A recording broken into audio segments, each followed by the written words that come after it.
Kepadatan penumpang komuter lain terjadi di stasiun Manggarai, Jakarta Selatan pada Sabtu siang. Para calon penumpang dari berbagai daerah berdesakan karena ingin menyaksikan acara HUT TNI ke-79 di Monas.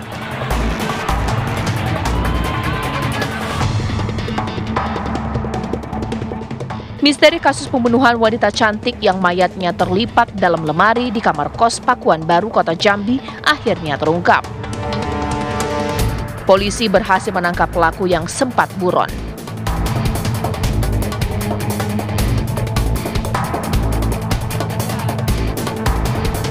Tiga pasangan calon gubernur dan wakil gubernur Jakarta akan mengikuti debat perdana esok Minggu di G-Expo Kemayoran, Jakarta. Lantas, adakah kejutan dalam debat? Siapakah paslon yang bakal kuasai panggung? Saksikan ulasannya di Apa Kabar Indonesia Malam.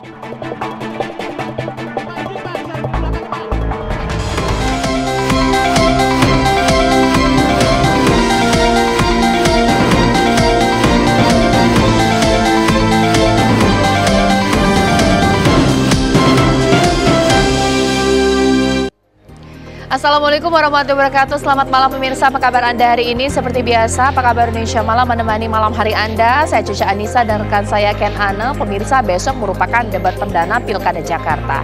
Nah, malam hari ini kita akan tanya bagaimana persiapan dari masing-masing paslon, visi dan misi apa yang mau diungkapkan atau disampaikan dalam debat perdana besok, dan apakah nantinya debat bisa memikat hati masyarakat Jakarta untuk memilih mereka pemirsa dalam pemilihan mendatang. Itu yang akan saya bahas bersama dengan Ken Ane di Apa Kabar Indonesia Malam. Ada apa lagi, Ken? Ya, selain itu pemirsa, operasi militer Israel terhadap kelompok bersenjata yang didukung oleh Iran ini semakin intensif. Terbaru pada Kamis lalu, Israel ini mengumumkan kepada warga di 20 kota di selatan Lebanon untuk mengungsi. Sementara itu, Presiden Amerika Joe Biden ini mengumumkan sedang mendiskusikan untuk memberikan dukungan terhadap Israel membalas rudal yang sempat diluncurkan oleh Iran kepada Israel. Lantas, akankah konflik Iran-Israel ini juga akan menyeret negara adidaya lainnya? Kami akan membahasnya juga di Apa Kabar Indonesia Malam selengkapnya untuk Anda.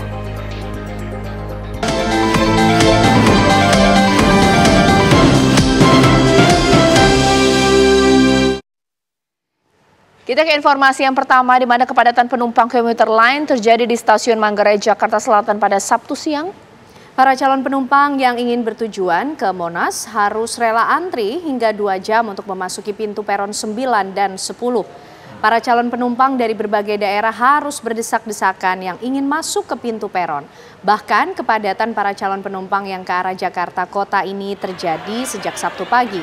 Petugas stasiun terpaksa melakukan buka tutup akses pintu masuk untuk mencegah terjadinya kepadatan di dalam peron.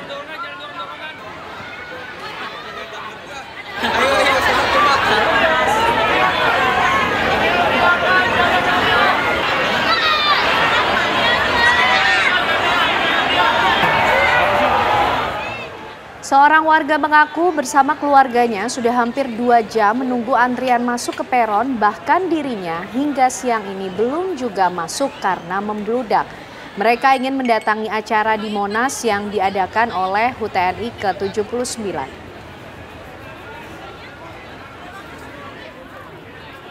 Padat banget, nggak bisa jalan. Ini yang ngantri, Ibu, berarti duduk di sini? Ya. Dari jam berapa ngantri, Bu? Dari jam 9 ya? Dari jam 9 Ibu ngantri? Belum bisa naik kereta ini? Belum. Dari jam 9? Sekarang jam berapa perkiraan, Bu? Sekarang berapa? Jam 11. Ada ya jam 11? Jam 11, berarti 2 jam kurang lebih, Bu, ya? Di acara peringatan HUT ke-79 TNI yang digelar di Monas, Jakarta, terekam momen hangat dan keakraban di antara Presiden RI Joko Widodo dan Presiden terpilih RI Prabowo Subianto beserta dengan Wakil Presiden RI terpilih Gibran Rakabuming Raka. Prabowo dan Gibran tampak kompak menyambut langsung kedatangan Presiden Jokowi beserta Ibu Iriana Joko Widodo di lokasi acara. Momen hangat dan keakraban di antara Presiden RI Joko Widodo dan Menteri Pertahanan sekaligus Presiden terpilih Prabowo Subianto beserta Wakil Presiden terpilih Gibran Rakabuming Raka terjadi pada peringatan HUT ke-79 TNI yang digelar di Silang Monas, Jakarta pada Sabtu pagi.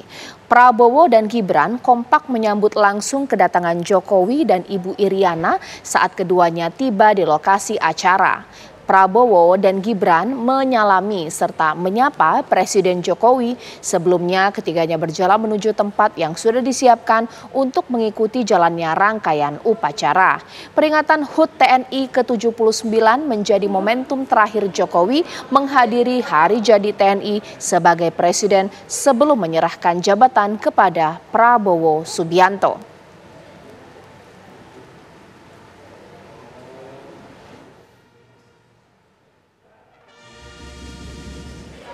Ya, Presiden Jokowi mengucapkan terima kasih kepada Menteri Pertahanan sekaligus Presiden terpilih Prabowo Subianto. Ucapan itu disampaikan Jokowi dalam amanatnya di upacara Hari Jadi ke-79 TNI di Silang Monas Sabtu pagi tadi.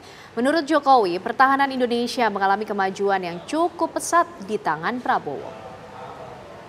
Secara khusus, saya juga ingin menyampaikan terima kasih kepada Menteri Pertahanan Bapak Jenderal TNI Purnawirawan Prabowo Subianto, sekaligus sebagai Presiden terpilih, yang telah meningkatkan kekuatan pertahanan Indonesia dalam menghadapi berbagai macam tantangan, dengan memodernisasi alutsista, mendorong industri pertahanan dalam negeri, memperkuat diplomasi pertahanan di kancah global, dan masih banyak lagi.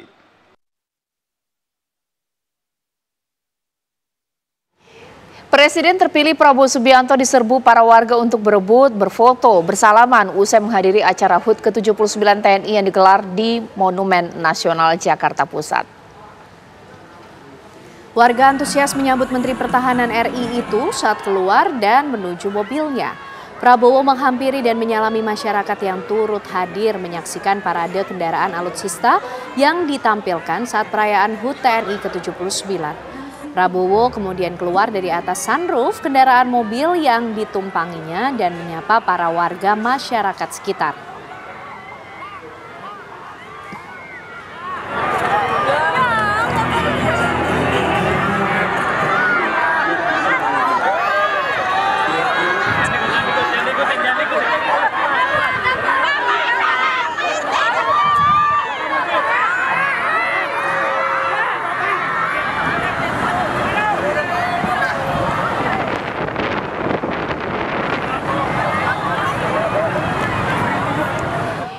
Ya, lantas apakah antusiasme warga untuk menyaksikan HUT TNI ke-79 masih ramai malam hari ini? Langsung saja kita akan tanyakan kepada rekan kami Nadila Saleh dari kawasan Tugu Tani, Jakarta Pusat. Nadila, silahkan dengan laporannya.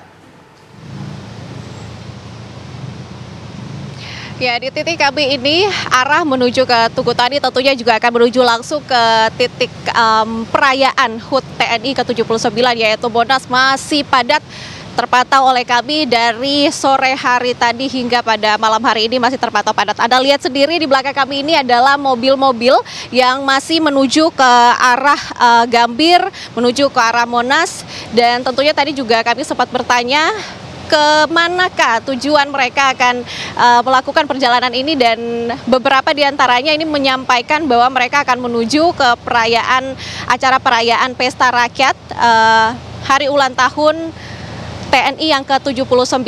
Selain mobil yang mengarah ke sana, tadi juga terpantau oleh kami ada sejumlah masyarakat yang masih berantusias untuk menuju ke arah Monas menikmati malam minggu sembari menikmati acara perayaan Hari Ulang Tahun. Karena memang pada malam hari ini juga masih ada sejumlah acara hiburan begitu yang dilakukan di Monas di sana, adalah hiburan tambahan bersama dengan sejumlah artis-artis ataupun penyanyi begitu, sehingga antusias masyarakat untuk menikmati malam hari karena esok ini juga masih libur juga begitu terlihat.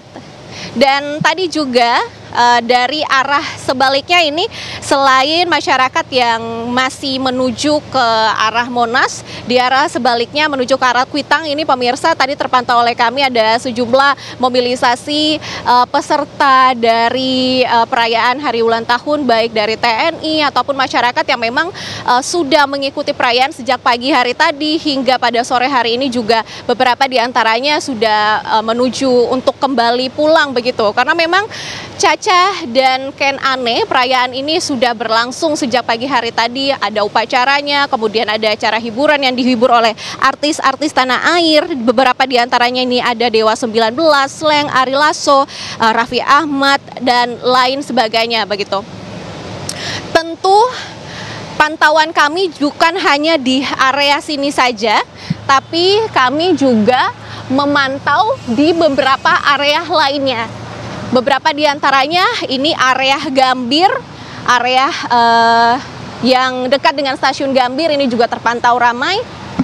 Kemudian juga untuk area di kebun sirih begitu, kemudian juga area Menteng ini juga terpantau ramai oleh kami karena memang kepadatan lalu lintas ini berada di momen yang pas yaitu pada malam minggu begitu, sehingga masyarakat mau tak mau menikmati malam minggunya dengan menghadiri ataupun turut serta dalam perayaan hari ulang tahun TNI yang ke-79 begitu. Dan kami ingin singgung sedikit mengenai perayaan pada pagi hari tadi, utamanya yaitu upacaranya begitu.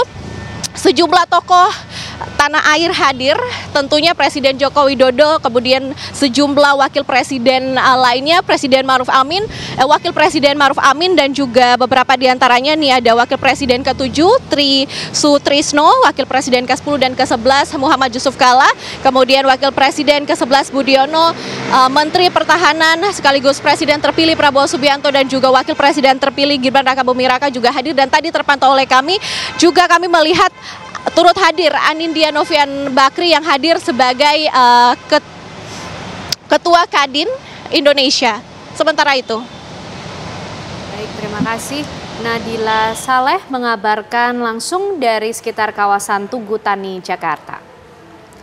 Pemirsa, puncak peringatan HUT ke-79 TNI digelar di lapangan Silang Monas pada Sabtu pagi. Sedikitnya 100.000 pasukan TNI ikut terlibat dalam HUT kali ini dengan menampilkan sejumlah atraksi militer dari 3 matra.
3 orang anak tewas tertimpa pagar tembok sekolahan yang roboh diterjang hujan deras di Telanai Pura, Kota Jambi.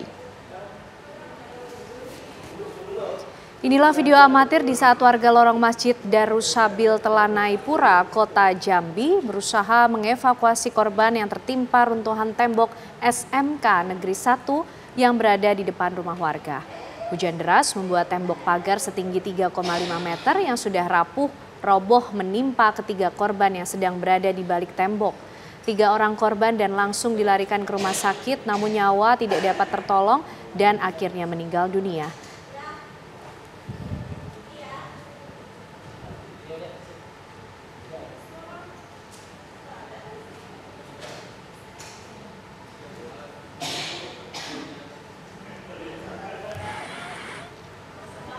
Seorang penjual mie ayam di Kudus, Jawa Tengah nekat membakar mobil milik ketua RT setempat. Ya, pelaku mengaku kesal karena laporan gerobaknya yang sering dirusak orang tidak dikenal tidak digubris ketua RT.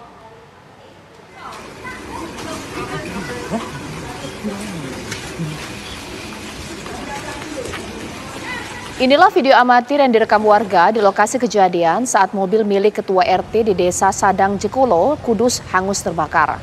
Pelaku membakar mobil milik Pak RT karena kesal lantaran Pak RT tak pernah menanggapi laporan tentang gerobaknya yang sering dirusak orang tidak dikenal.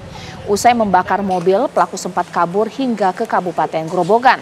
Setelah diketahui keberadaannya, pelaku kini telah diamankan oleh aparat kepolisian dan diancam 12 tahun penjara.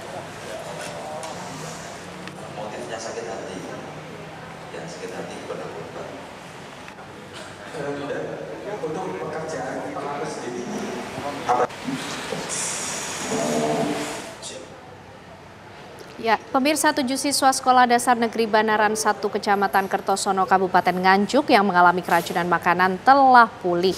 Usai mendapatkan perawatan pihak puskesmas setempat, kini telah memulangkan orang tua masing-masing. Menurut keterangan Kepala Puskesmas Kertosono, menyatakan bahwa para siswa mengalami gejala keracunan makanan ringan. Setelah mendapatkan perawatan, semua siswa diperbolehkan pulang.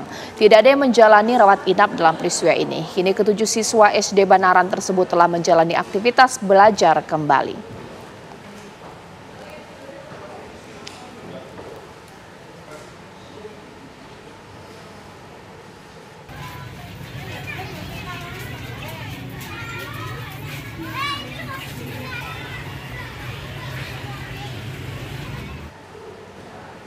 Usai jeda pemirsa, apa kabar Indonesia Malam tentu masih akan menemani Anda dengan dialog bersama juga dengan Caca Anissa. Benar sekali Ken dan juga pemirsa, besok merupakan debat perdana Pilkada Jakarta. Nah, bagaimana persiapan dari masing-masing paslon?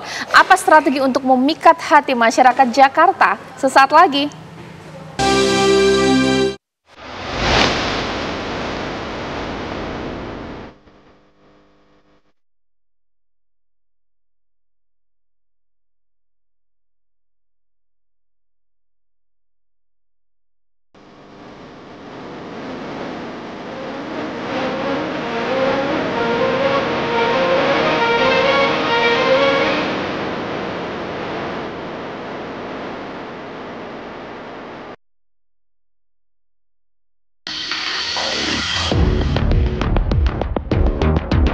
Tiga pasangan calon gubernur dan wakil gubernur Jakarta akan mengikuti debat perdana esok Minggu di G-Expo Kemayoran, Jakarta. Pada debat perdana ini, KPU Jakarta mengangkat tema penguatan sumber daya manusia dan transformasi Jakarta menjadi kota global.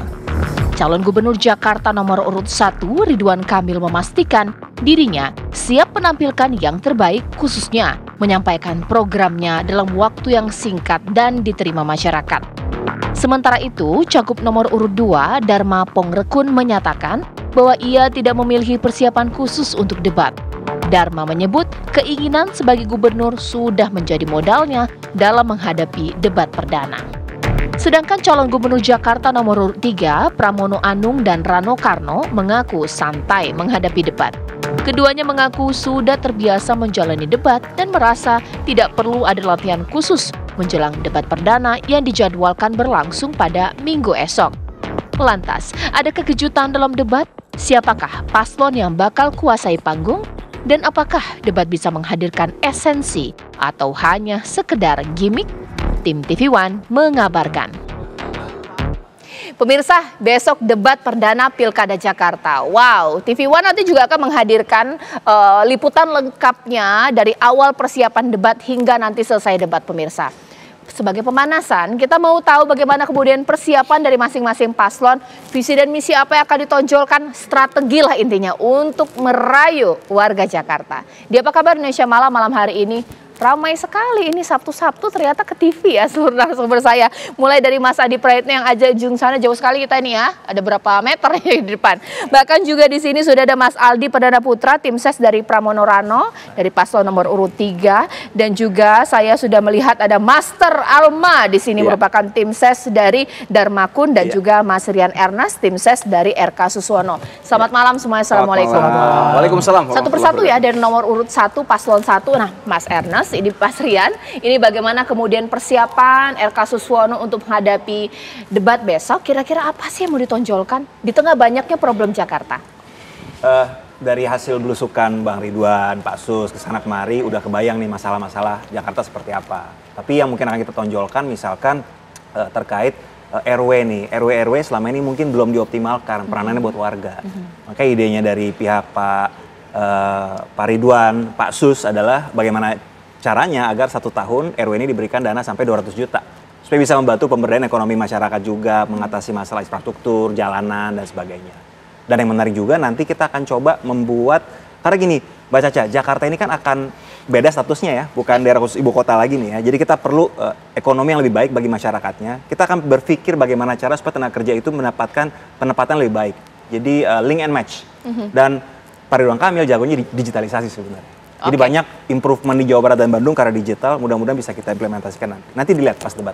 Menarik, kalau dari paslon nomor 2 bagaimana ini Bang Mas Master atau Bang Master? Master aja. Master ya, okay. Master. Bagaimana ini? Kak Caca, makasih. Jadi Bang Dharma juga selesai silaturahmi ya, alhamdulillah dengan beberapa kampung. Ya. Dan seru sekali, dan betul kita jadi tahu masalah warga. Dan pastinya besok Bang Dharma akan fokus persiapannya itu untuk membahas SDM. Dan juga kota global kan, ya jadi temanya itu. Nah kalau Fir'aun, Namrud ya, para otoriter, para diktator membangun gedung, membangun pencitraan. Dan kebanyakan petugas partai di dunia ini juga begitu, membangun gedung-gedung. Nah kami mau fokus membangun manusia, SDM. Dengan kartu Jakartaku Aman ini nanti semua pendukung kami akan mendapatkan keamanan untuk jiwanya, bebas beribadah, tidak boleh lagi kemarin nggak boleh masuk masjid, nggak boleh masuk rumah ibadah, akan dapatkan amankan keadilannya, jangan sampai tumpul ke atas, tajam ke bawah, akan dapatkan amankan usaha dan ekonominya, jadi ada pekerjaan nanti, jadi ada padat karya untuk seluruh pendukung kami, jadi nggak boleh di Jakarta itu kalau mau jadi kota global ya nggak boleh ada kemiskinan, nggak boleh ada pengangguran. Totalnya sekarang kemiskinan dan pengangguran udah berapa Bang? Ya udah berapa? Nah, saya sambil kasih tahu. Yang pasti masyarakat Jakarta yang nggak punya rumah itu 40% lebih. Bukan Bang, kita ngomongin miskin sama nganggur dulu. Miskin nganggur itu ternyata 793.000, hampir 800.000 yang miskin dan pengangguran. Jadi itu yang kita mau fokus. Itu ngitungnya pakai kalori KTP. Makan atau pakai pendapatan per bulan. Pendapatan. Ya, jadi pendapatan di bawah 800.000 Kak. Nah itu jumlahnya masih ada pendapatan di bawah 800.000 ternyata 793.000. Nah, terakhir juga kita ada amankan keluarganya, jangan sampai ada masalah sama kesehatannya. Ya, mereka harus dapat kesehatan gratis, pendidikan gratis, beasiswa sampai sarjana. Kita berharap semua anak muda di Jakarta bisa sarjana. Dan yang terakhir adalah amankan adabnya, Kak. Jadi nggak boleh lagi di Jakarta tuh banyak tawuran, banyak KDRT, banyak yang viral-viral tapi zolim gitu ya. Ya, itu Kak. Baik, kalau Mas Aldi seperti apa untuk dari Pramono Rano, bagaimana kemudian visi dan misi akan ditonjolkan besok malam? Sesuai dengan topik kan besok ini membahas mengenai SDM dan kota global kan. Tentunya dari hasil belanja Mas Pram dan Bang Dul itu akan menonjolkan permasalahan-permasalahan di Jakarta di mana kuncinya adalah dari SDM. Bagaimana kalau kita bisa siap ke kota global kalau SDM ini tidak dipersiapkan. Tentunya program-program kayak seperti daycare. Ini kan program-program Mas Pram ini adalah untuk meningkatkan produktivitas. Daycare, yang dimana itu bisa meningkatkan produktivitas satu keluarga. Terus habis itu seperti pendidikan gratis 12 tahun, bisa dengan sekolah swasta. Terus habis itu Jakarta Creative Hub. Terus pelatihan 3 bulan sekali di setiap RT RW, job fair RT RW. Nah ini kan semuanya program-program yang dimana untuk menunjang mempersiapkan SDM warga Jakarta ini untuk menuju kota global. Di sisi lain juga untuk mempersiapkan tempat hunian yang layak. Itu juga bisa disambungkan untuk permasalahan-permasalahan bagaimana orang ini bisa mempersiapkan SDM yang unggul untuk bisa mempersiapkan kota global. Jadi lebih ke arah program-program yang dipersiapkan untuk ke personal masing-masing masyarakat Jakarta, ke rumah-rumah, ke RT RW, kelurahan, kecamatan, agar bisa menunjang ke Jakarta kota global. Oke, Mas Adi Praitno, dari ketiga paslon yang disampaikan lewat tim sesnya, nggak ada yang jelek visi dan misinya, semua bagus. Tapi kalau dalam kacamata politik, esensi debat ini seperti apa? Apakah mereka nanti paslon menyampaikan visi dan misi yang paling realistis, ataukah pragmatis, too good to be true ya, yang indah-indah saja, belum tentu bisa diaplikasikan? Saya kira di Jakarta itu agak berbeda pemilihnya dengan daerah-daerah lain. Jadi pemilihnya memang agak sedikit rasional, dia juga kritis dan cenderung melihat apa visi misi yang disampaikan yang kemudian bisa diukur dan menurut mereka sangat realistis ketika jadi gubernur dan wakil gubernur untuk bisa direalisasikan. Terlepas dari kontroversi yang panjang soal Anies Baswedan, dulu kan disukai karena Anies itu lantang menolak soal reklamasi. Sementara Ahok pro reklamasi. Meski pada praktiknya reklamasi itu kan sebenarnya tidak di stop oleh Anies. Masih ada yang kemudian beroperasi. Tapi orang melihat sesuatu yang unik. Ataupun Jokowi waktu 2012 saat itu menjadi penantang fokus yang cukup kuat bagi Jokowi. Tidak terlampau banyak kata-kata, cukup dengan belusukan semua persoalan Jakarta, banjir, macet akan dituntaskan dalam waktu cepat. Orang melihat ada harapan baru. Nah besok saya tentu berharap ketiga paslon itu ketika bicara tentang SDM, bicara tentang Jakarta sebagai kota global, ada harapan baru yang kemudian bisa ditimbulkan. Apa kemudian yang kemudian menjadi pembeda Jakarta sebagai wilayah kompetitif jika ingin berkompetisi dengan dunia global? Bisa tidak kita bersaing dengan Vietnam, dengan Singapura, dan apa yang kemudian dipersiapkan? Misalnya ke depan harus kita akui dunia digital kita kuat. Kita sudah punya resource dan SDM seberapa banyak. Dalam kurun berapa tahun kemudian dipersiapkan, dananya berapa dan seterusnya. Itu hal-hal yang kemudian belum saya lihat per hari ini. Semuanya bicara tentang hal-hal sifatnya normatif, kesehatan, pendidikan dan seterusnya. Dan untuk membuat SDM berkualitas, kemudian Jakarta menjadi kota yang inline dengan global, saya kira bukan hanya soal bantuan-bantuan ya, tapi bagaimana SDM-nya itu engage dan mereka punya kapasitas. Kalau pendidikan juga disubsidi, kesehatan juga disubsidi, bagi saya ini kan mengulang apa yang terjadi pada yang sebelumnya. Kita ingin misalnya Jakarta itu tak ada lagi cerita orang miskin, tak ada lagi cerita orang tak sekolah, tak ada lagi orang kesulitan untuk masuk rumah sakit. Kan itu saja sebenarnya, Cak. Ya. Simple, tapi perlu diukur dengan sebuah komitmen. Per hari ini ataupun besok kita berharap di antara tiga paslon ini mereka mengatakan bahwa janji visi misi politik mereka bisa diaudit dan bisa dipertanggungjawabkan di balai kota 24 jam. Andai mereka itu tidak bisa terrealisasi. Semua orang berjanji yang indah-indah, tapi dalam praktiknya paling 60% yang terwujud, selebihnya wassalam. Tidak pernah tuntas. Ibaratnya itu jangan janji-janji surga ya. Ibaratnya siapa yang nggak bisa gombal, semua orang bisa. Tapi ketika ditagih realisasinya nanti kemudian bisa kelabakan ketika kemudian terpilih. Apalagi dengan sampai hari ini elektabilitas dari masing-masing paslon 1, 2, dan 3 dikatakan ini belum bagus-bagus amat pemirsa. Dikomentari sesaat lagi, usai jeda berikut.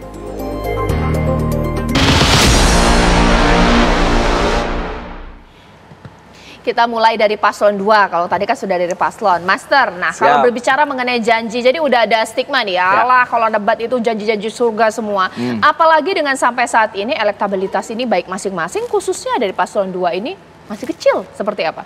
Ya kita tahu bersamalah Kak, yang survei tertinggi itu ya siapapun yang bayar pasti bisa tinggi sekali surveinya. Kami mengandalkan netizen aja. Kami mengandalkan netizen, jadi survei netizen ternyata. Anda nyinggung Adi Pray. Iya. Jangan loh. Toh, saya kan nggak ngomong merek. Saya nggak ngomong merek. Ada banyak loh ke survei. Banyak. Ya. Jadi siapa yang bayar, siapa yang tinggi. Jadi sahabat-sahabat kita nggak punya sama sekali tuh budget, nggak punya uang buat bayar konsultan politik aja nggak ada. Ya Bang Dharma udah firm ngomong itu berkali-kali. Dan kita survei netizen, ternyata di presiden netizen tinggi sekali angka kita. Ya terakhir tuh udah di 46%. Warga Jakarta. Yang lain kebagian berapa? Warga Jakarta ya. Ya karena ini kan medsos. Jadi kita buktikan saja nanti. Karena kita udah hitam, kita bukan petugas partai, kita petugas rakyat. Kita nggak punya duit, bokek, cekek, ya cekak ya. Kalau kata Bang Panji ya, waktu itu Bang Panji udah dukung kita alhamdulillah.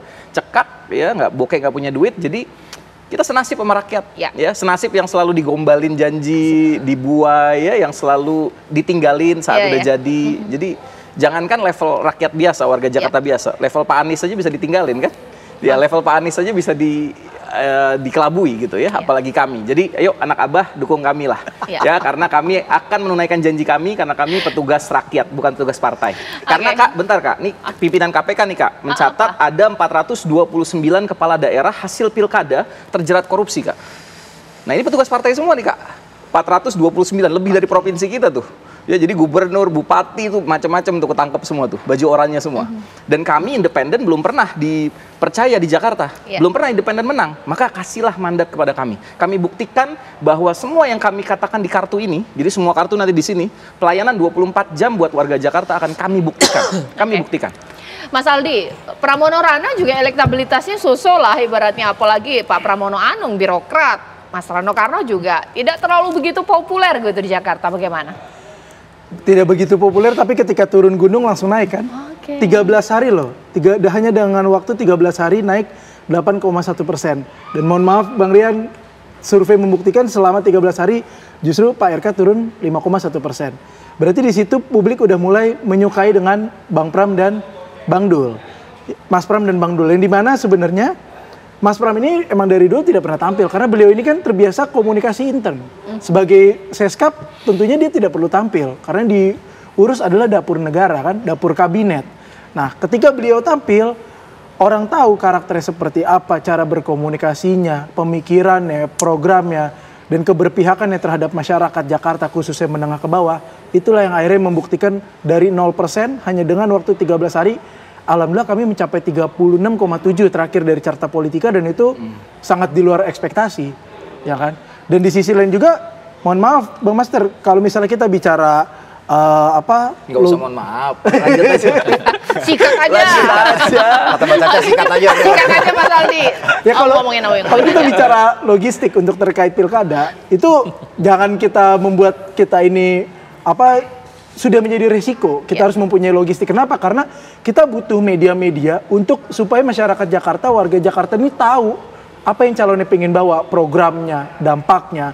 Ya kan, memang kan nggak mahal bayar Videotron, bayar pamflet-pamflet segala macam untuk wilayah media sosial untuk bisa menyampaikan siapa sih calon-calon kita masing-masing. Jadi memang seharusnya sudah menjadi suatu resiko juga sebagai calon pemimpin daerah itu memang harus mempunyai logistik dan sebenarnya harusnya sudah beres juga agar ketika nanti menjabat sebagai pemimpin daerah sudah tidak lagi berpikir mengenai logistiknya. Oke, kalau Mas Rian ini, Pak Ridwan paling populer di Jawa Barat, bukan di Jakarta. Ini bagaimana kemudian? Inilah menarik, memang Jakarta melting pot ya. Jadi bahkan yang namanya etnis Betawi juga sebenarnya secara sejarah itu kan campuran dari ada Sunda, Jawa, Makassar, Bali, melting pot. Datanglah hari ini Pak Ridwan Kamil bersama Pak Suswono fight di Jakarta. Dan ini bagus sebenarnya. Dari diskusi santai ini aja kan masing-masing paslon ngasih pilihan terbaik. Dan bagusnya memang ini juga hasil survei terkini yang menunjukkan bahwa Mas Pram menunjukkan peningkatan. Ini bagus buat internal Ridwan Kamil dan Suswono. Menjadi pecut bagi kami untuk jangan pernah puas diri. Harus kerja terus nih kita. Sisa 50 hari, jangan pernah lengah dan jangan pernah puas diri. Itu yang disampaikan oleh Ketua Tim Ses kami, Pak Riza Patria, dan juga dari Golkar nih, Bang Zaki Iskandar. Tuh, survei. Jangan pernah ongkang-ongkang kaki di rumah nih gitu ya. Jadi harus fight terus nih. Belusukan terus. Dan setiap pengurus partai itu, pengurus ranting, pengurus yang di kelurahan, ada warga yang nanya soal ini, dijawab, harus kerja sih. Supaya masyarakat tahu yang terbaik yang mana. Ya, Mas Adi Pray, seberapa besar debat besok bisa mendongkrak elektabilitas paslon yang sekarang kayak lagu dangdut, yang sedang-sedang saja? Ini seperti apa? Bisa aja. Ya biasanya efek debat itu tidak terlampau berpengaruh secara signifikan, tapi ada sekitar 15-20%. Masyarakat kita itu akan menentukan pilihan politiknya setelah dia berulang kali melihat debat kandidat yang disampaikan oleh paslon. Jakarta ini adalah pemilih rasional, Caca. Mereka itu engage dengan politik, mereka punya medsos, mereka punya akses terhadap media-media mainstream. Jadi informasi politik yang mereka tangkap all the time adalah sebagai pilihan politik yang menuntun mereka untuk datang ke TPS. Jadi debat kandidat besok jangan disepelekan. Harus disampaikan secara terbuka dan mantap. Jadi segmentasi pemilih 15 dan 20% ini adalah gabungan yang swing voter dan undecided voter. mereka yang belum mantap iman politiknya dan per hari ini belum punya pilihan politik, di debat itu akan ditentukan siapa kira-kira calon yang kemudian menurut mereka meyakinkan narasi-narasi politiknya, meyakinkan bahwa visi misinya itu akan bisa diwujudkan ataupun tidak. Kan ada yang berjanji indah-indah lah ya, tapi ada yang juga berjanji yang cukup sederhana. Ini yang saya kira memang dalam debat kandidat besok, apakah cara-cara penyampaiannya itu sangat mudah untuk dicerna ataupun tidak. Karena tanpa itu semua sulit bagi saya pemilih Jakarta yang seringkali berubah dukungan politiknya ini bisa dipaksa ya untuk datang ke TPS karena setelah mendengar debat kandidat.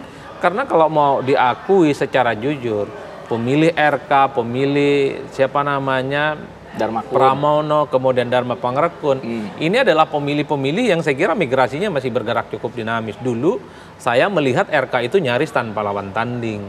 Karena memang sudah lama betul berkampanye, elektabilitasnya paling menjulang sampai Sidratul Muntaha sana kan. Apalagi misalnya ketika melihat Pramono Anung itu ini newcomer, pendatang baru, dikenal pun juga tidak. Tapi kalau melihat pergerakan surveinya, naiknya melesat, RK naik tapi naiknya pelan-pelan. Ini kan PR, ada yang menaik pesat, ada yang pelan-pelan. Kalau dibaca tren politiknya, ini bukan soal kalah menang, tapi dibaca trennya, siapa yang lari cepat, siapa yang lari lambat. Ini dalam 3 bulan ke depan akan diuji. Debat kandidat menjadi salah satu instrumen. Tentu selain belusukan, selain ketemu tokoh, selain ngaku paling Betawi, selain ngaku paling dejek, selain ngaku paling aneh, selain ngaku yang lainnya gitu loh. Ini yang saya kira memang menjadi penting untuk dilihat rata-rata. Bahkan Dharma Pangrekun yang dulu juga ya dianggap sebelah mata, ya mulai muncullah hilal politiknya. Dulu 1%, 2%, per hari ini misalnya sudah hampir 5%, naik 1%. Itu artinya apa? Memang segmentasi pemilih kita ini kan masih sangat mudah untuk bisa dipengaruhi dengan banyak hal. Salah satunya saya meyakini debat kandidat itu menjadi panggung penting bagaimana pemilih Jakarta itu pada akhirnya akan menentukan pilihan politiknya. Oke, sebenarnya saya penasaran juga ya, mengingat bahwa debat itu akan menjadi menarik jikalau memang benar-benar saling berdebat. Itu format yang memang seharusnya terjadi. Tapi masyarakat Indonesia suka santun, berdebat. Nah, karakter Pak Pramono ini kan juga kalem, sama dengan Bang Rano juga kalem, atau mungkin enggak, nanti debat nanti kita akan benar-benar berdebat all out atau bagaimana Mas? Siapa? Master dulu deh di sini. Master dulu ya. Master dulu. Kata udah 3 ya, dia Master. Bagaimana? Akankah all out nanti habisin semua paslon tandingan ini bagaimana? Insya Allah Bang Dharma akan all out karena beliau ya, Bang Dharma dan Bang Dr. Kun ingin menjadi Khairunas Anfahum Linnas. Pengen menjadi manusia yang bermanfaat bagi manusia lainnya. Ya, dan bukan cuma tadi yang disebutin sama Mas Adi ya, ada The Jack, ada anak Abah, saya juga anak Abah ya, saya pemilih Abah Anies, dan juga ada siapapun lah organisasi di Jakarta, kami ingin sekali fokus buat rakyat miskin ya, warga miskin di Jakarta. Ya, kalau misalnya sudah siap ini habisin, nah sementara Pak Pramono ini kalem ini, Bang Rano juga sama, ini bagaimana Mas Aldi? Yang jelas Mas Pram dan Bang Dul ini tidak ingin menjadikan ajang debat ini untuk mencari musuh. Justru malah ingin menjadikan supaya masyarakat Jakarta tahu benar apa tujuan baiknya Mas Pram dan Bang Dul, tersampaikan dengan baik, tersosialisasikan dengan baik, dan merasionalisasikan apakah mungkin atau tidak mungkin program-program yang akan disampaikan oleh Mas Pram dan Bang Dul. Kalau Mas Rian seperti apa? Karakter Pak Suswono juga Pak RK juga gak beda-beda jauh, santun semuanya. Santun, kalem, dan Pak Ridwan Kamil juga sudah bilang, yuk kita berlomba-lomba dalam kebaikan, dalam gagasan. Jadi harapan saya pribadi, saya tahu betul Pak Ridwan Kamil seperti apa pintarnya dan teknokratiknya. Kami harap itu akan kelihatan di debat nanti. Supaya masyarakat bisa lihat mana yang terbaik, mana yang punya rekam jejak baik, mana yang teknokratik, mana yang mumpuni, mana yang punya visi untuk ke depan Jakarta, dan kami yakin itu dari Ridwan Kamil dan Suswono. Oke, nah santun tapi tweetnya nggak santun. Maaf ya. Begitu. Itu udah diklarifikasi. Tweetnya nggak santun. Udah diklarifikasi. Berkali-kali soalnya kan. Udah diklarifikasi. Nah, Mas Adi Pray, sebenarnya debat yang santun itu memang itu yang diinginkan oleh masyarakat, atau perlu juga lah nyindir-nyindir dikit dari masing-masing paslon? Kayak Master tadi. Gini aja. Jadi ada kecenderungan belakangan ini, gaya komunikasi politik yang paling disukai oleh pemilih termasuk di Jakarta adalah gaya komunikasi politik yang tidak terlampau menyerang secara agresif. Kalaupun toh mengkritik, ya tidak kelihatan mengkritik. Kalaupun toh menyerang, jangan sampai kelihatan menyerang. Semacam orang dicolek tapi tidak merasa dicolek. Itu gaya komunikasi yang paling disukai. Ada kecenderungan memang belakangan tampil terlampau agresif, ofensif, menyerang secara membabi buta. Tepuk tangannya memang ada, tapi secara pilihan politik itu tidak terlampau ngefek ke bawah. Makanya saya melihat masing-masing paslon ini kelihatan ingin tampil sebagai orang baik nih, menyembunyikan perasaannya yang bergemuruh, sekalipun para penantangnya itu seringkali menyampaikan gagasan dan ide-ide yang menurut mereka mungkin tidak rasional. Contoh, ketika Pak RK misalnya bilang Jakut ingin seperti Dubai, kan calonnya Mas Bro ini bilang, kita kan nggak perlu canggih-canggih amat lah, kita ngomong selokan, gorong-gorong. Itu kan sebenarnya ingin bilang, ini gagasan RK nggak rasional. Bagaimana mungkin Jakarta Utara seperti Dubai dalam hitungan 5 tahun, apalagi postur anggarannya misalnya tidak terlampau mensupport. Tapi itu dihindari. Mereka bilang itu adalah hak prerogatif masing-masing calon. Bagi kita yang penting persoalan keseharian rakyat, gorong-gorong. Itu kan disembunyikan perasaan nyerangnya. Karena kalau terlampau nyerang, mendegasikan pihak lain, ini kontraproduktif, tidak disukai. Itulah yang saya sebutkan di awal. Mengkritik itu, jangan sampai kelihatan mengkritik. Ngomelin lawan, jangan sampai kelihatan ngomelin lawan. Saya melihat di antara 3 paslon ini originalitasnya nggak ada. Karena mereka ini pura-pura tampil jadi orang baik jadinya. Saya berharap ini politik, ada pertandingan, serang-serang aja lah. Persoalan elektabilitas di bawah insya Allah masih bisa diperjuangkan. Toh kampanye yang paling nyata, paling nyaman dirasakan oleh pemilih Jakarta. Kalau pemilihnya itu ditemui secara langsung, berdialog dengan keseharian hidup mereka, apa kesulitan yang mereka hadapi, biarkanlah suara-suara bising di medsos itu yang menjadi hanya ornamen yang terlampau tidak penting sebenarnya sebagai satu referensi dalam menentukan pilihan politik. Jangan takut untuk menyerang kalau gagasannya RK nggak bagus, kemudian Pram nggak bagus, Dharma Pangrakun itu nggak bagus, ya sampaikan aja secara terbuka. Tapi Bang, sorry itu saya harus katakan, di Jakarta ini kan seakan-akan cekcoknya itu antara Pram sama Pak RK ya. Jadi Dharma Pangrakun itu nyaris pembicaranya tak pernah disambut oleh 2 paslon ini. Saya nggak tahu karena faktor apa. Jadi yang saling saut-sautan itu adalah kubunya RK dan kubunya Pak Pramono Anung. Mungkin sebagai calon independen, sebagai calon yang tidak dari partai politik, harus rajin-rajin nyenggol juga kanan kiri, Bang. Pasti, Bang. Kuda hitam. Baik, baru saya mau singgung. Baik. Nah, biasa dalam debat itu orang yang paling dianggap tidak terlalu bersinar dalam debat atau istilah adalah kuda hitam, pemirsa. Nah, dalam debat ini siapa yang akan menjadi kuda hitam yang tiba-tiba begitu all out dalam debat yang akan besok diselenggarakan? Sesaat lagi.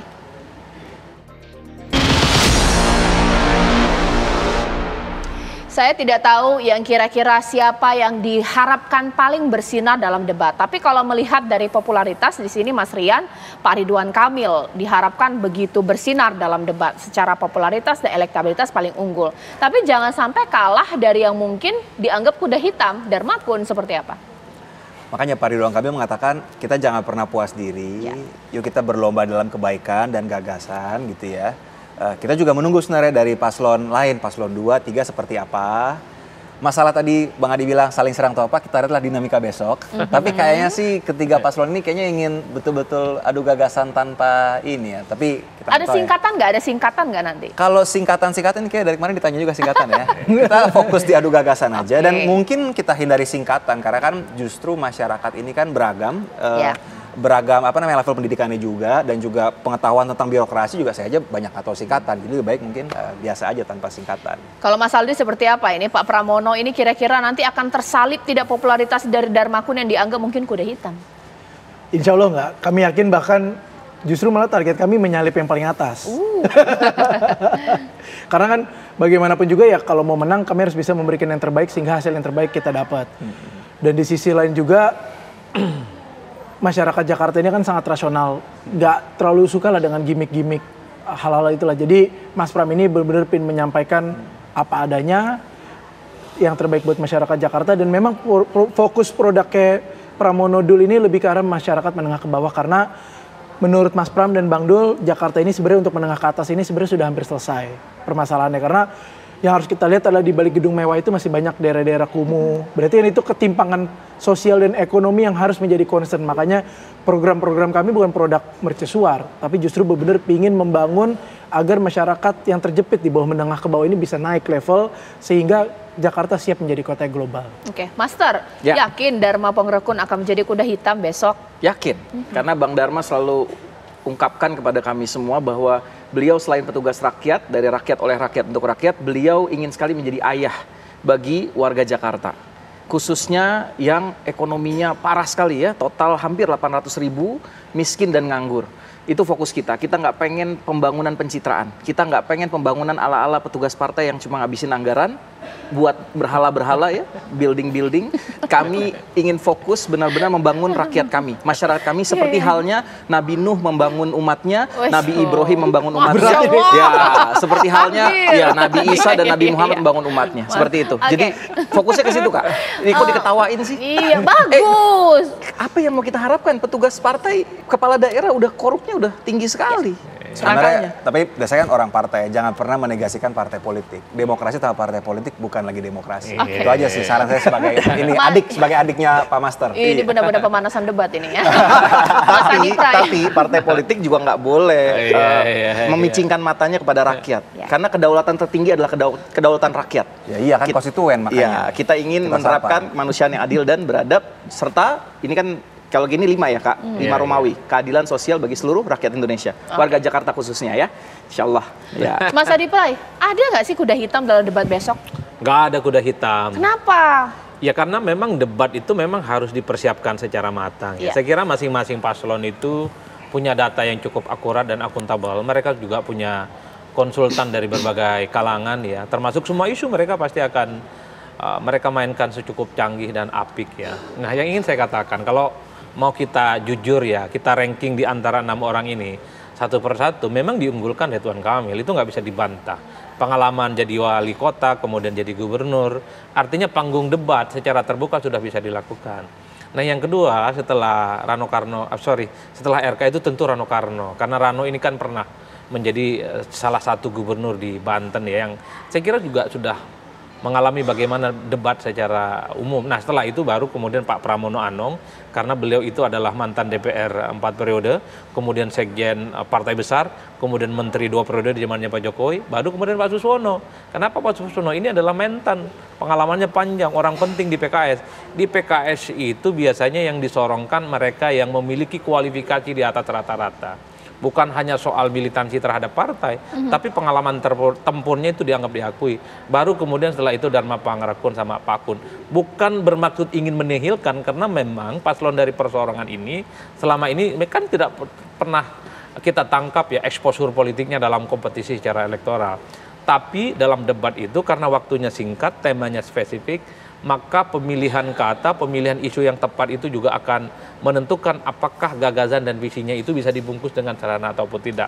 Per hari ini saya menangkap RK itu menurut saya banyak gagasan-gagasannya yang membuat orang itu tertarik untuk mendebatkannya. Coba bisa bayangkan, belum pernah muncul misalnya ingin bikin rumah di atas pasar, mau bikin rumah di atas rel kereta api. Ini menurut saya bagus. Sesuatu yang mestinya menurut saya dua paslon lain berpikir ini. Persoalan ini akan berdampak secara politik elektoral ataupun tidak. Tapi secara wacana politik ini penting untuk didiskusikan. Ketika datang ke Jakarta Utara, ini jadi Dubai misalnya. Itu menarik sebagai sebuah wacana. Itu yang saya sebut sebagai effort kebaruan yang kemudian dimunculkan oleh sebagai calon gubernur di Jakarta. Nah, saya ingin melihat bagaimana Pramono. Saya juga ingin melihat bagaimana Dharma Pangrakun menyampaikan isu-isu yang itu menjadi diskursus yang kemudian akan membuat Indonesia kompetitif di level global. Misalnya Pak Pramono dan Dharma Pangrakun akan bilang, pokoknya kalau mereka jadi gubernur, pendidikan di Jakarta gratis, SD, SMP, dan SMP gratis. Jadi siapapun boleh. Kemudian misalnya mereka berjanji, setelah jadi gubernur, sektor tenaga kerja kita itu bukan lagi banyak di informal, tapi di formal. Jakarta ini kan kota mahal. Pengeluaran terbesar dihitung rata-rata 15-20 juta orang Jakarta. Sementara pendapatan orang Jakarta kalau dilihat dari UMP cuma 5 juta. Ini yang saya kira disparitas yang menjadi penting untuk dikonklusikan sebagai sebuah wacana di diskursus. Kalau mereka jadi gubernur, apa yang mereka harus lakukan? Kan itu sebenarnya. Baik, terakhir mungkinnya pertanyaan ke masing-masing, mengingat dalam debat Pilpres dilakukan berseri, ibaratnya masyarakat sudah cukup lelah juga mendengarkan debat. Strategi untuk membuat debat besok menjadi menarik ini seperti apa dari tim Des? Mas Rian? Yang pasti dari tim kami, tim pakar terus merumuskan bagaimana bahasa yang mudah dikunyah. bagaimana program RW 1 tahun 200 juta itu dibuat breakdown-nya lebih baik. Bagaimana masyarakat hunian vertikal seperti Bang Adi bilang itu bisa direalisasikan. Cara-caranya gimana dibikin lebih gampang. Supaya masyarakat tahu, oh ini loh Ridwan Kamil yang punya pengalaman wali kota Bandung, Gubernur Jawa Barat, teknokratiknya baik, arsitek kota. Jadi hal-hal itu semoga akan terlihat. Semoga bisa satu putaran juga sesuai dengan nomor urut 1. Oke, kalau dari Master? Ya, tentunya Bang Dharma dan Bang Dr. Kun akan fokus melayani warga Jakarta. Kita akan tampil apa adanya, kita cekak, kita bokek, kita nggak punya duit. Tadi bilang katanya abang billboard itu murah gitu ya, Videotron. Tadi bilang iya, makanya kan itu kan mahal sekali gitu. Kita nggak sanggup melakukan kampanye itu karena kita petugas rakyat. Rakyat ngumpulin KTP dan rakyat ngumpulin uang buat kita. Jadi alhamdulillah kita akan jadi rakyat, kita akan memahami setiap permasalahan rakyat, dan yang kita sentuh utama adalah rakyat miskin kita, rakyat nganggur kita, rakyat yang butuh kesejahteraan ditingkatkan. Seperti tadi Bang Adi bilang, mereka butuh penambahan upah minimum provinsi, UMP-nya harus naik. Ya, maka kita harus juga ada mengamankan para ojol, para orang-orang yang dalam industri kreatif, UMKM. Itu bagaimana harus ada permodalan nanti untuk UMKM kita. Fokus kita rakyat. Itu yang kita persiapkan. Semua tentang rakyat, tentang warga Jakarta, jangan sampai wacana kota global, tapi miskinnya bengkak, putus sekolahnya bengkak, penganggurannya bengkak. Ya, seperti yang terjadi 2 tahun belakangan ini. Warga yang sudah diberikan rusunawa, nggak dikasih kuncinya. Dan mau jadi apa? Akhirnya deal sama kami, bikin kontrak politik, warga Kampung Bayam, alhamdulillah. Dan kami berjanji, kita kembalikan rusunnya itu. Kita kasih kuncinya. Nggak boleh ada kezoliman di antara warga Jakarta. Nggak boleh tumpul ke atas, tajam ke bawah. Nggak boleh. Semua harus sejahtera. Kalau Mas Saldi? Tentunya besok itu menjadi ajang di mana Mas Pram itu akan mensosialisasikan dengan komunikasi yang santun, singkat, tepat, dan cepat.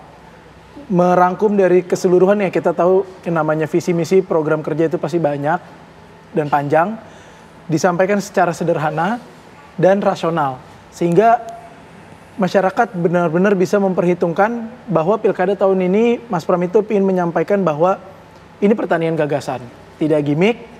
Silakan menilai program mana yang bisa dieksekusi. Mas Pram itu ingin hadir sebagai, dan Bang Dul itu sebagai calon yang benar-benar apa adanya, ingin menyampaikan bahwa udahlah, nggak usah janji-janji manis. Bahkan yang dilakukan aja sekarang, kalau bicara Kampung Bayam tadi, alhamdulillah juga Mas Pram di awal itu di dalam acara kami ada namanya Nyalain Pram, situ sudah berkomitmen bahwa ketika beliau menjadi gubernur, kalau diberikan mandat tidak lebih dari 1 bulan akan diselesaikan permasalahan itu. Terus bahkan kemarin ketika di daerah Cideng juga ada permasalahan warga yang Mas Pram sampaikan, kalau saya tidak mendapatkan kesempatan untuk menjadi gubernur, tapi saya pastikan saya akan mendorong permasalahan warga di sini juga. Itu bukti komitmen Mas Pram bahwa beliau benar-benar ingin hadir untuk masyarakat dan untuk Jakarta khususnya. Ya, ini pasti pertanyaan yang nanti Anda suka kalau saya tanyakan. Visi dan misi, konten sudah. Kira-kira pakai baju apa ya besok? Bolehlah diberikan bocoran. Mas Aldi dulu nih, Pak Pramono. Tentu dengan shawl Betawinya itu dong udah menjadi khasnya. Kira-kira akan membuat masyarakat jadi, oh ini catchy nih, menarik atau bagaimana? Catchy lah. Simple, catchy, dan terlihat Betawi banget. Karena kan Jakarta itu khasnya, kita harus bisa meninggikan budaya Betawi dong. Kalau Master, pakai apa sih Dharma Kun? Yang jelas karena kami kuda hitam, kami pengen menjadi ayah dari warga Jakarta, maka surprise. Lihat aja besok. Saya pikir mau bilang baju hitam, mau nggak ya? Besok, nantikan besok. Mas Rian. Kalau saya terakhir terinfo, mungkin busana putih, tapi detailnya seperti apa atau ada surprise, kita lihat besok. Nah ini kan ada 2 pertanyaan yang mungkin bisa diramu, adalah bahwa masyarakat terkadang jenuh dengan debat-debat seperti ini. Kemarin Pilpres sudah terlalu banyak serinya, apalagi dengan atribut yang ini masih belum keluar semua, pakai baju Betawi, rahasia, pakai baju putih, ini bagaimana? Supaya debat ini menarik dan ditonton. Satu yang lupa aja, pantun politik. Cakep, itu penting tuh, ya. Pantun, jangan lupa. Ini Jakarta, ada palang pintunya, jalan-jalan ke Tanah Abang, jangan lupa pilih Abang. Cakep banget. Itu pasti tuh, jangan lupa itu paslon. Karena suka nggak suka, pantun per hari ini itu nyaris dimiliki oleh semua politisi. Entah anggota dewan, calon kepala daerah, gubernur, bupati, dan wali kota. Jangan lupa besok ya pakai pantun. Pasti itu diingat. Pembuka dan di akhir pantun itu wajib. Itu yang akan menjadi pengingat. Pantunnya itu kalau inline, dengan visi misi dan janji politiknya, saya kira itu akan menjadi suatu hal yang diingat oleh para pemilih di Jakarta. Kalau pakaian secara atributif sebenarnya kan orang sudah melihat ada yang putih, ada yang kemudian simbol Betawi, ada yang hitam karena katanya dianggap sebagai kuda hitam. Tapi kalau saya melihat kecenderungan 6 bulan, 7 bulan ini, pantun politik itu paling nyaman. Kita sering kan pimpinan-pimpinan DPR, MPR, anggota Dewan membuka dan menutup sidang, itu pakai pantun, Pak. Jadi pantun itu adalah bahasa politik. Hari ini yang saya kira cukup renyah dan dinikmati oleh orang. Makanya banyak potongan-potongan video-video terkait dengan pantun politik yang viral tuh di TikTok, kemudian di IG, kemudian di X. Karena itu adalah bahasa yang per hari ini paling mudah untuk dicerna bahasanya. Selain tentu kemasan dalam debat kandidat secara umum. Saya kira di situ bagi saya, Cak. Ya, Mas Adipra, terima kasih. Mas Aldi, Master, Mas Rian, kita tunggu bagaimana gemilangnya, mungkin bersinarnya masing-masing paslon dalam debat Pilkada Jakarta. Nontonnya di TV One dong pastinya. Sesaat lagi rekan saya Ken Ana akan hadir dengan informasi bahkan dialog tentang kondisi Timur Tengah khususnya pasca ratusan rudal yang menghujani kota Israel, pemirsa. Sesaat lagi. Ya pemirsa, operasi militer Israel ini kian intensif menyusul kemarin Selasa Iran ini meluncurkan serangkaian atau sekitar 180 rudal balistik ke Israel. Bahkan Presiden Amerika Serikat Joe Biden ini juga mengumumkan tengah mendiskusikan upaya dukungan yang akan diberikan ke Israel. Nah, akankah ini juga bisa memicu adanya dukungan ataupun pengaruh dari negara adidaya yang lainnya? Kita akan membahasnya malam hari ini bersama dengan sejumlah narasumber yang sudah hadir malam hari ini bersama kita di sini. Ada Pak Khairul Fahmi, pakar militer dan juga hubungan internasional. Pak Fahmi, selamat malam. Apa kabar, Pak? Dan juga kami undang bergabung bersama kita di sini ada Pak Yanuardi Syukur, pakar Timur Tengah. Silakan Pak Yanuardi, selamat malam, Pak. Malam. Sehat, Pak? Sehat, Mbak. Oke, baik. Langsung saja mungkin kita membahas di tengah hari ini ya Pak, kita merayakan Hari Ulang Tahun TNI ke-79. Tapi di bagian negara yang lain, di Timur Tengah ini kondisinya justru memprihatinkan, butuh perhatian. Pak Fahmi, ini kalau kita melihat kekuatan militer Israel dan juga Iran, nampaknya adu serangan ini masih akan terus terjadi. Sebenarnya bagaimana kekuatan militer dari kedua negara ini? Iya, kalau boleh dikatakan kekuatan Israel dan Iran ini memang tidak seimbang ya.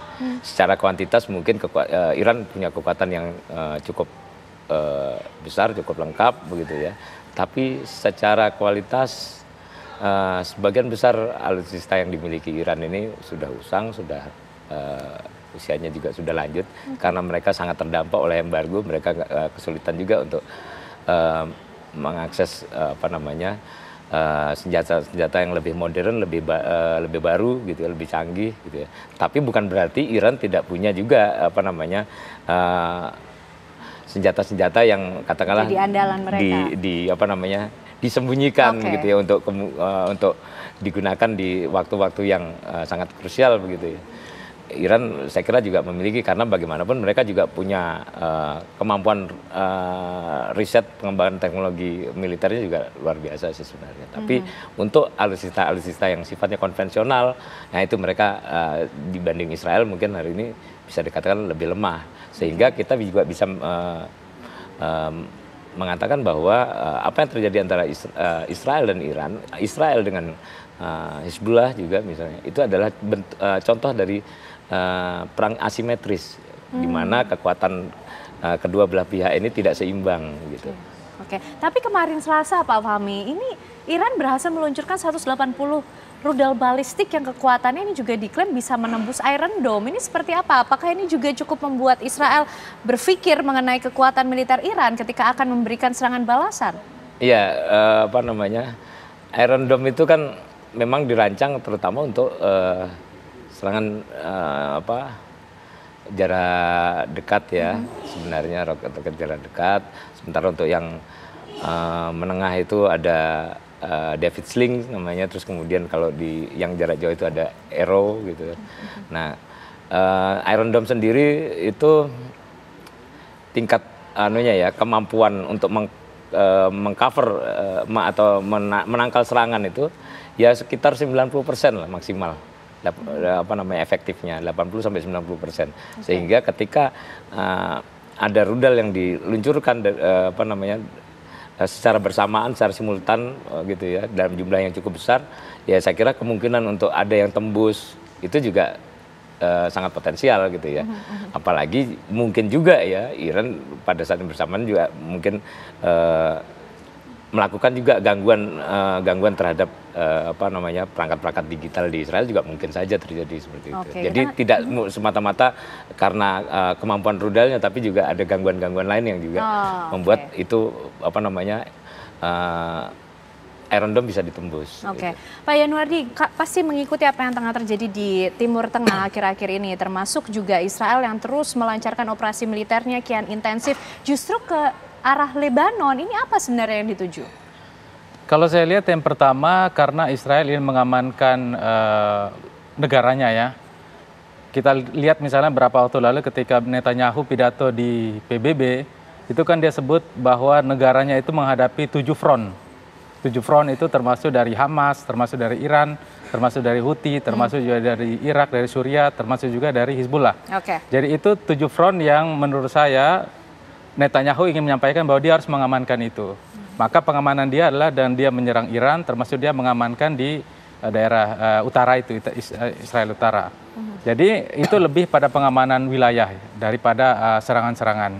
Dan menurut saya apa yang akan mereka lakukan adalah mereka akan masuk ke serangan darat, tapi juga akan tetap berfokus pada serangan udara. Jadi serangan udara itu kan sekarang sudah sampai pada 2.000 titik ya, 2.000 titik di sana. Tapi itu juga membuat orang-orang tentara, misalnya tentara Lebanon juga agak gerah juga.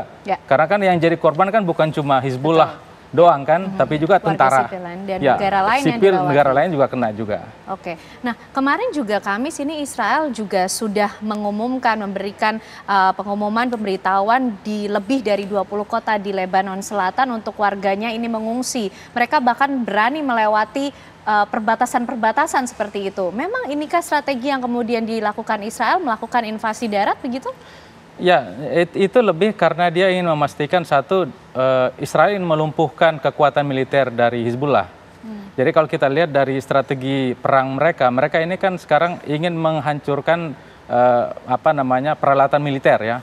Maka yang diserang adalah militer, instalasi militer. Yang kedua yang mau diserang adalah tokoh-tokoh kunci.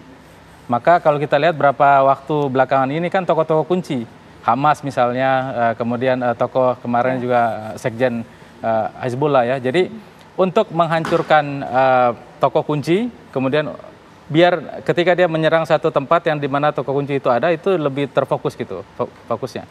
Yang kedua untuk menghancurkan instalasi militer.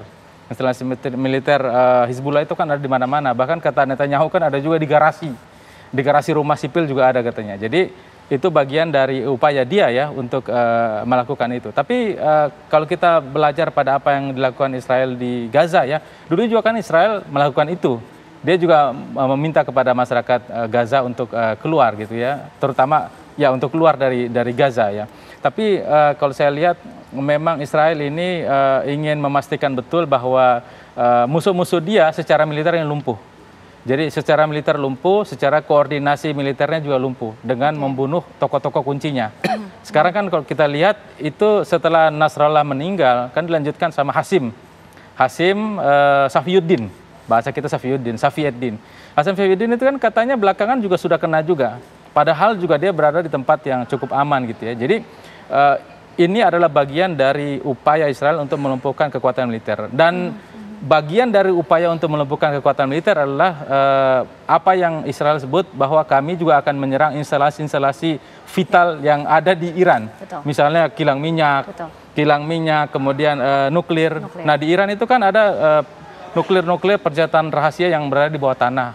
Dan itu nggak akan bisa dihancurkan oleh Israel sendirian. Itu pasti Israel akan membawa mitra dia yang strategis untuk bisa menghancurkan itu. Tapi juga Iran juga mengatakan bahwa dia bisa punya kekuatan untuk menghancurkan tadi kilang minyak, kilang nuklir itu. Jadi Oke, bicara soal mitra tadi Pak Yanuardi, ini kemudian siapa yang dimaksud? Ini juga bisa menyeret negara adidaya lainnya yang kemudian menjadi sekutu Israel maupun juga sekutu Iran? Tapi nanti dijawabnya Pak Yanuardi. Usai jeda kami kembali hadir untuk Anda pemirsa.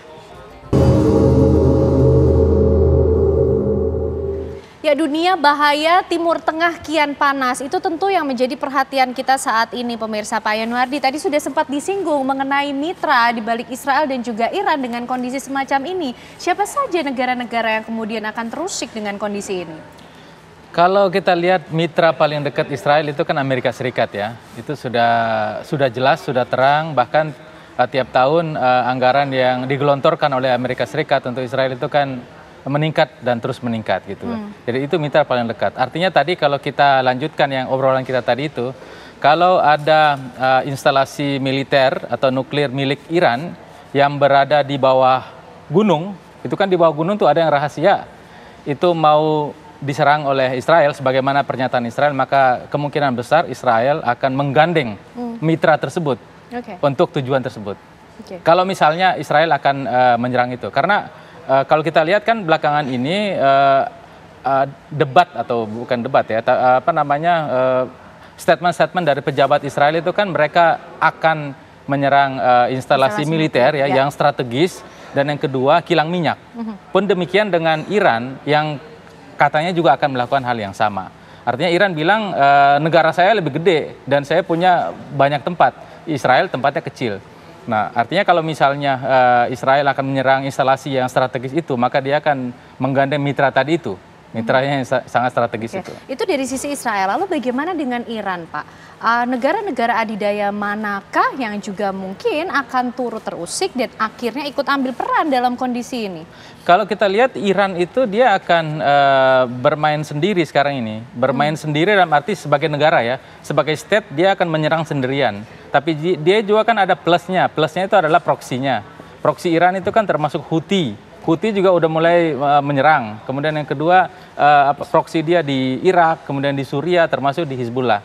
Artinya kalau dari proksi state, kalau state aja berarti dia sendiri. Dia sendiri dengan proksinya, itu akan ke sana. Nah, tapi kalau misalnya Israel akan menyerang, sebutlah misalnya kilang minyak ya, kilang minyak Iran, dan itu kilang minyaknya berada di dekat Teluk Persia, dan dampak dari hancurnya kilang minyak itu adalah akan membuat kerusakan ekologis di Teluk Persia, maka pasti negara-negara di Teluk Persia itu macam Bahrain, Uni Emirat Arab, Kuwait dan lain sebagainya juga akan merasa, wah ini sudah merusak kita juga. Nah, mungkin itu. Kalau misalnya penyerangannya ke instalasi ke kilang minyak yang ada di dekat Teluk Persia. Oke, baik, kita akan bergabung terlebih dahulu dengan warga negara Indonesia yang pada saat itu berada di Lebanon dan saat ini sudah berhasil ikut dalam rombongan evakuasi dan sampai di Yordania. Ada Mas Fatir sudah bergabung bersama kita. Selamat malam waktu Indonesia. Assalamualaikum Mas Fatir. Waalaikumsalam warahmatullahi wabarakatuh. Selamat siang waktu Jordan, Mbak Ken. Ya, Mas Fatir, mungkin bisa digambarkan bagaimana kondisi terakhir di Lebanon ketika itu sampai saat Mas Fatir akhirnya memilih untuk ikut mengevakuasi diri dan sampai saat ini sudah berada di Jordan. Iya, terima kasih Mbak Ken. Yang pertama, sekarang alhamdulillah posisi saya sudah berada di ibu kota Jordania, yakni Amman.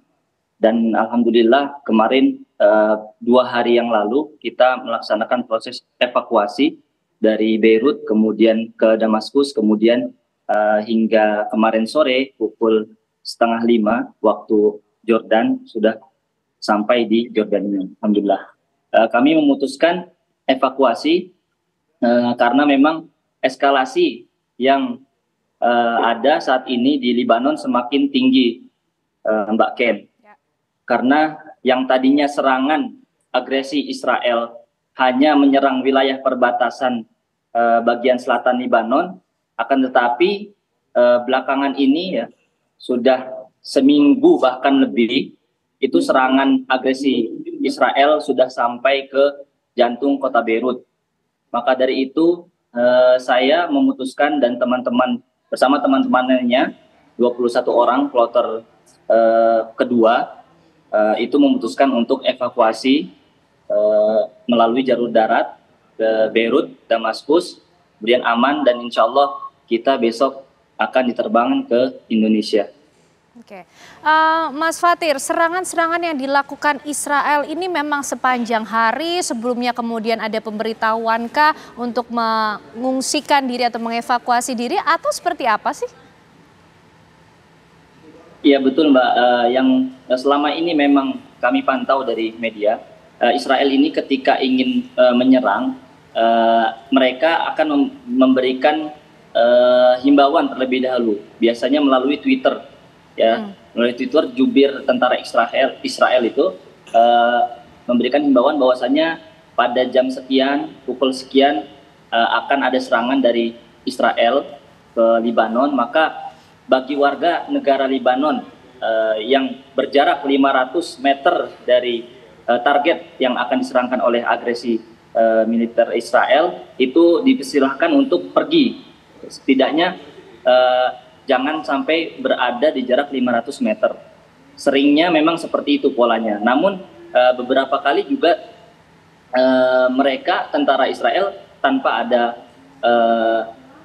himbauan terlebih dahulu ya kepada para warga negara Libanon ataupun warga yang tinggal di Libanon, seperti halnya serangan yang terjadi di daerah Salim Salam, yaitu di jantung kota Beirut juga, dan daerah Musaitibe, itu tidak terlebih dahulu mereka memberikan himbauan sebagaimana serangan yang dilakukan ke daerah Dohiyeh, Al-Janbiyeh atau Dohiyah bagian selatan Beirut, yang mana itu serangan yang 2 hari lalu sangat dahsyat sekali, bahkan lebih dahsyat dari serangan pembunuhan kepala Hizbullah, yakni Hasan Nasrullah.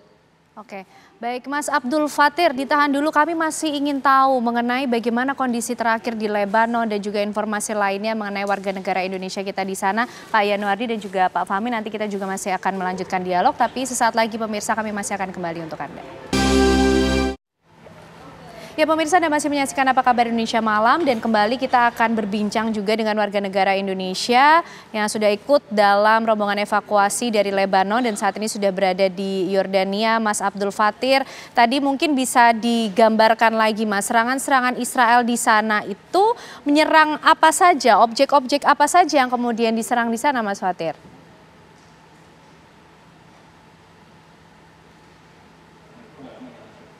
Objek serangan agresi Israel memang banyaknya itu yang mereka sinyalir itu tempat persembunyian senjata-senjata Hizbullah. Akan tetapi pada nyatanya tidak demikian. Pada nyatanya memang banyak apartemen penduduk yang memang sengaja diserang untuk dihancurkan. Sebenarnya hanya alibi saja untuk menyerang tempat persenjataan yang mereka sinyalir adalah penyimpanan senjata Hizbullah. Tapi pada realitanya yang diserang rumah-rumah penduduk yang padat penduduk, seperti di Dohiyah Janubiyah itu rumah dengan banyak penduduk dan yang padat, yang mereka itu sudah memang mengungsi ya, dari mulai serangan 2 minggu lalu mereka sudah mulai mengungsi. Akan tapi tetap saja memang mereka tujuannya menghancurkan infrastruktur dan pemukiman warga Libanon yang tinggal di Dohiyeh. Seperti itu. Oke, baik Mas Fatir. Pak Fahmi, tadi kan kita juga sudah sempat menyinggung mengenai mitra-mitra di balik negara-negara yang mungkin akan bersekutu atau mungkin juga memberikan dukungan atas Israel maupun juga Iran. Tadi juga kita sudah mengikuti bagaimana kondisi terakhir di Lebanon dan beberapa WNI kita sudah mengevakuasi diri ke Yordan. Tapi begini Pak Fahmi, ketika kondisi di Timur Tengah ini terus memanas, adu serangan antara Iran dan Israel juga terus terjadi, bagaimana efeknya terhadap dunia internasional? Ya kalau deeskalasi tidak bisa segera dilakukan, ya potensi konflik meluas, baik itu di regional, di kawasan Timur Tengah situ, ya pasti akan sangat potensial ya, potensi meluasnya itu sangat potensial,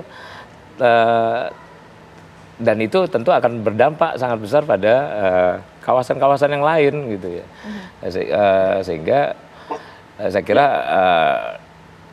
itu mungkin masih agak jauh ya, tapi yang jelas ketika gertakan-gertakan juga sudah mulai muncul, Joe Biden sudah bicara soal ancaman serangan ke instalasi-instalasi vital Iran, ya saya kira ini juga akan apa namanya direspon dengan apa namanya gertakan balik gitu ya dari negara-negara yang apa namanya yang katakanlah bermitra dengan Iran gitu ya, termasuk misalnya Rusia, Cina itu walaupun mereka tidak akan terlibat secara militer gitu ya, tapi mereka tetap akan apa namanya melakukan supporting ya, baik supporting strategi gitu ya, kemudian logistik, dan kemudian juga mungkin support mereka yang paling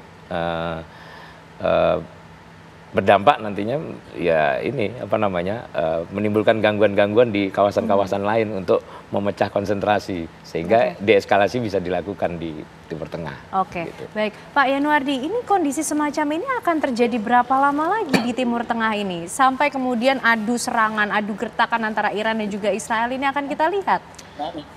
Kalau kita lihat ini belum bisa ditentukan kapan dia selesai ya.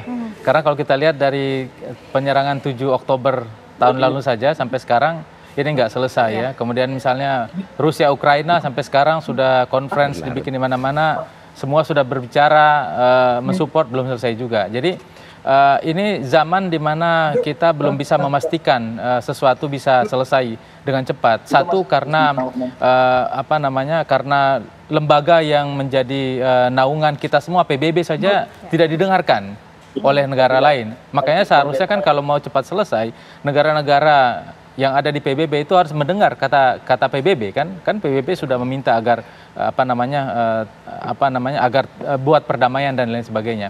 Jadi kalau tidak ada kemauan dari tokoh-tokoh kunci, maka ini nggak selesai. Tokoh kunci itu siapa? Satu, Presiden Amerika Serikat. Presiden Amerika Serikat harus punya kemauan politik yang kuat agar ini selesai. Dan yang kedua adalah pimpinan dari Hamas, Yahya Sinwar, pengganti Haniyeh kemarin ya.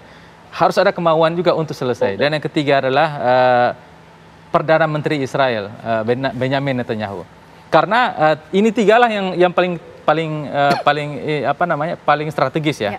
Sedangkan Iran itu kan hanya melawan ketika Israel melakukan serangan, kira-kira seperti itu. Oke, baik, tentu kita tidak hanya bisa menunggu tapi bisa berbuat sesuatu untuk ikut menekan bagaimana kondisi di Timur Tengah yang kian intensif, kian memanas. Terima kasih Pak Yanuardi, terima kasih Pak Fahmi dan juga Mas Abdul Fatih. Terima kasih atas informasinya. Tentu kita ikut berdoa agar upaya evakuasi semua berjalan dengan lancar dan warga negara Indonesia kita juga aman selalu di sana. Dan informasi serta perbincangan tadi pemirsa sekaligus mengakhiri kebersamaan kita di Apa Kabar Indonesia Malam hari ini. Benar sekali Ken Ane, ini menjadi akhir Apa Kabar Indonesia Malam. Kita harus mengingatkan kepada pemirsa TV One untuk terus menyaksikan Apa Kabar Indonesia Malam pemirsa Senin hingga Minggu. Saya Caca Anissa dan juga saya Ken Ane mengucapkan terima kasih atas kebersamaan Anda pemirsa. Selamat malam, sampai jumpa.